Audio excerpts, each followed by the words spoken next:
মধ্যরাত থেকে টানা বৃষ্টিতে বিপর্যস্ত রাজধানীর জনজীবন। বিভিন্ন সড়কে জলাবদ্ধতায় ভোগান্তিতে পড়েন নগরবাসী। এই সময়ে ঢাকায় ৯৭ মিলিমিটার বৃষ্টি রেকর্ড করা হয়েছে। সর্বোচ্চ বৃষ্টি হয়েছে পটুয়াখালীতে ১৩২ মিলিমিটার। আবহাওয়া অধিদপ্তর বলছে, সমুদ্রে লঘুচাপের প্রভাবে দেশে ভারী বৃষ্টিপাত আরও বাড়বে। MR আসাদের রিপোর্ট। পানি নিষ্কাশনের পথ না পেয়ে সড়কেই জমতে থাকে পানি। ফলে সড়কগুলো পরিপূর্ণ হয়ে যায় বৃষ্টির পানিতে। কোথাও হাঁটু ও কোথাও কোমর সমান পানিতে আটকে পড়ে যানবাহন।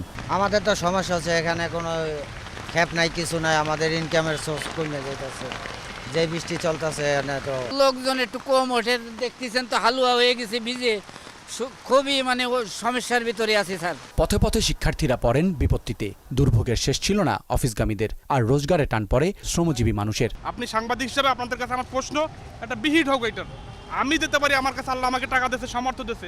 যাদের নাই তারা কি করবে? আজকে আমি এখান থেকে মহাখালী যাব ২০০ টাকা ভাড়া, ও আমার কাছে ৫০০ টাকা যাচ্ছে। একটা ইনসাইড বাসা আছে, মনে হয় খাটের উপরেও পানি উঠে আছে।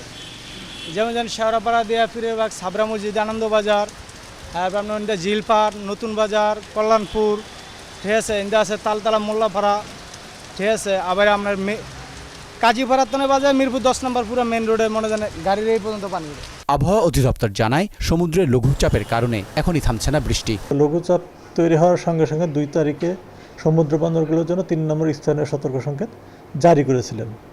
এবং সমুদ্রের পরিস্থিতি ভালো জানা, কিন্তু গতকাল কিন্তু আমরা সমুদ্র বন্দরগুলোর জন্য ৩ নম্বর স্থানীয় সতর্ক সংকেত প্রত্যাহার করে নিয়েছে, কিন্তু ভারী বর্ষণটা কিন্তু এখনো বলবৎ রয়েছে। এদিন সর্বোচ্চ বৃষ্টিপাত রেকর্ড হয়েছে পটুয়াখালীতে। ঢাকায়ও প্রায় ১০০ মিলিমিটার বৃষ্টি হয়েছে।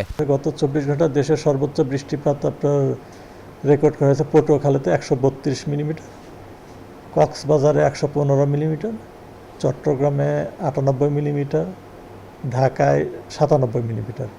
এবং ঢাকায় আজকে ভোর ৬টা থেকে দুপুর ১২টা পর্যন্ত ৬ ঘন্টায় আরও ৮২ মিলিমিটার বৃষ্টিপাত রেকর্ড করা হয়েছে। উপকূলীয় অঞ্চলের নৌযানকে সতর্ক সংকেত মেনে চলার আহ্বান জানান এ আবহাওয়াবিদ। বর্ষাকালে বৃষ্টিপাত হবে, এটা স্বাভাবিক। MR আসাদ, মোহনা সংবাদ, ঢাকা।